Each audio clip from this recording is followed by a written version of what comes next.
नमस्कार. आपल्या कलाविष्कार या चॅनलवरती सर्व प्रेक्षकांचे सहर्ष स्वागत. गेल्या काही दिवसांपूर्वी जिल्हा परिषदेच्या सर्वच गटांचं आरक्षण जाहीर झालं.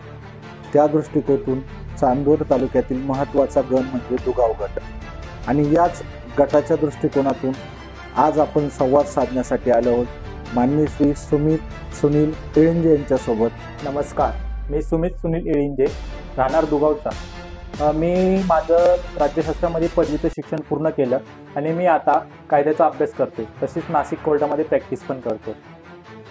आपण बघितलं असेल की राज्यशास्त्र या विषयातून पदवी घेऊन आणि LLBचं शिक्षण करून नाशिक या ठिकाणी कोर्टामध्ये प्रॅक्टिस करणारं अतिशय उच्च शिक्षित नाव म्हणजे सुमित भाऊ इळिंजे.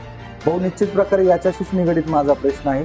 खऱ्या अर्थाने एवढं उच्च शिक्षण घेऊन आपण व्यवसाय असेल, नोकरी असेल या क्षेत्रामध्ये जाण्यापेक्षा आपण या राजकारणाकडच्या क्षेत्राकडे येण्याचा निर्णय का घेतला?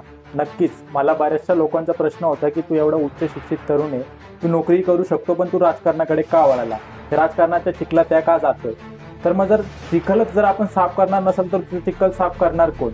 त्याच्यासाठी मी राजकारणात येतो. जसे राजकारणी लोक आपले शासन सांभाळतात, मग शासन आपले आरोग्य असो, पाणी असो, कोणतेही प्रश्न असो आपले शासन सोडवतं. तर त्याच्यासाठी आपल्याला आपण शिव्या देणं, शाप देणं, आपण हे करू शकतो, हे सोपं काम आहे. परंतु खरा जो बदल करायचा असेल तर तो सिस्टममध्ये जाऊन करावा लागेल आणि त्याच्यासाठी हिंमत हवी असते. त्याच्यामुळे मी माझ्या मित्रांच्या आणि सर्वांच्या आशीर्वादाने मी ती हिंमत करते.